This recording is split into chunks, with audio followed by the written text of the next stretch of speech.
Hello everybody! This is my mini experiment on making higher quality connections.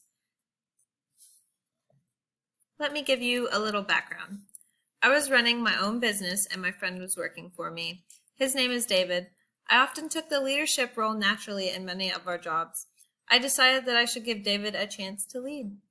I have an issue letting go of control at times, so I struggle with this, but I used techniques like active listening, which I showed with my body language.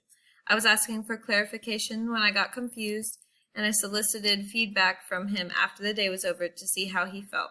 He reassured me that he thinks our communication was great.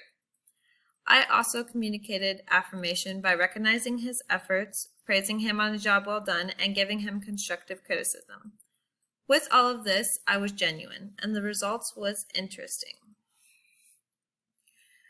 It created a high-quality connection between my business partner and I. Therefore, we had more positive connections later, we both enjoyed coming to work more, and we both respected each other mutually.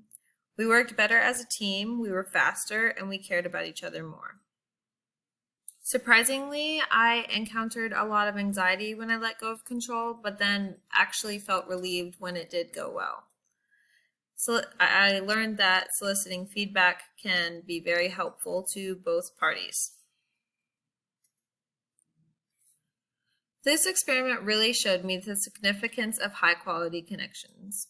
I felt excitement to go to work, we were working well as a team, and we were enjoying what we were doing. During the interaction, I did struggle to let go of control, but I forced myself to, and the outcome was better and a better relationship in our small business. I felt excitement to go to work with this person, and we just had a good time.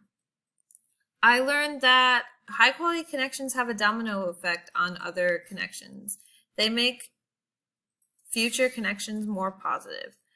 I learned that I am a good leader, but to be a leader, I also need to be a good team player, meaning I need to be able to let others take the lead sometimes. I plan on implementing this in my everyday life by valuing small interactions more. For example, today at work, I passed by my 10th grade math teacher, which was really crazy, and I almost didn't say hi, but I decided to at the last second. I also plan to implement this in my career to host a welcoming work environment and make my employees comfortable coming to me.